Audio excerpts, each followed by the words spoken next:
Zenbaki guztiak dira politak arrazoi bategatik edo besteagatik, eta urte bat hasten den bakoitzean, batzuek urtearen zenbakiari erreparatzen diote. Aurtengoa, 2025, zenbaki bikaina da, eta frogapen matematikoak egiteko metodo bat ikasteko balioko digu. Indukzio bidezko froga hain zuzen ere. Lehen bederatzi zenbakien batuaren karatu hartzen badugu, 2025 zenbakia lortzen dugu. Harrigarria! Eta lehen bederatzi zenbakien kuboak hartu eta batzen bai dugu, berriz ere 2025 zenbakia izango alda emaitza? Bai! Kasualitate hutsa da, edo beti geratzen alda hau. Espero txiki bat egingo dizuegu eta zin egiten dizuegu berdintza hau beti betetzen dela. Teorema ospetsu baten ondorio zuzena baita. Teorema hau Nikomakoren teorema da. Bitxikeria hau egia dela eta gainera zenbaki arrun guztiekin beti geratzen dela frogatzeko matematikaren laguntza beharko dugu. Oso garrantzitsua den indukzio matematikoaren laguntza hain zuzen ere. Nikomakoren teoremak hurrengoa dio. N zenbaki arrun bat hartuta, hurrengoa betetzen da. Lehen N zenbakien batuaren karatua, lehen N zenbakien kuben batuaren berdina da.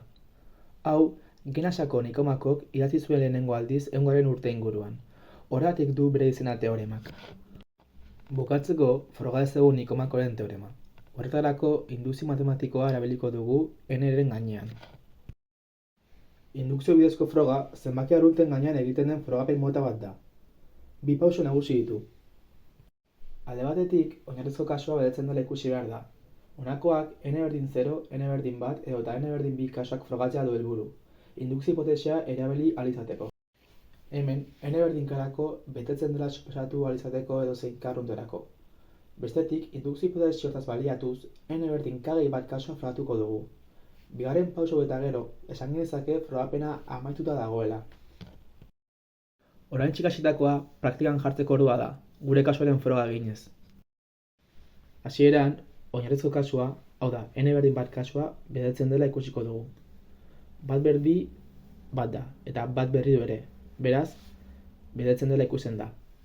N berdin 2 kasu hartuta, ere betetzen dela ikus dezakegu. Bat gehi 2 3 da, eta berbi 9.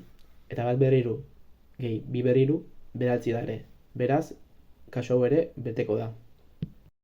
Orain, suposatuko dugu n kasurako betetzen dela. Hau da, ondoko adierazpena egia dela. Eta frogatuko dugu n gehi bat kasurako betetzen dela ere. Horretarako, hirudan ikusten den identitatea aplikatuko dugu. Horretarako, A, batetik n-erako batura izango da, eta B, n gehi bat izango da. Horrela, hurrengo emaitza lortuko dugu. Hemen, indukzio hipotesia aplikatuko dugu.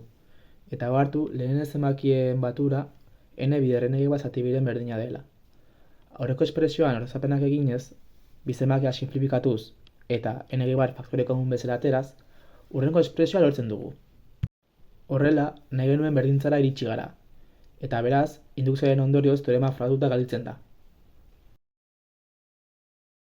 Hau izan da guztia. Hurrengo urtera arte!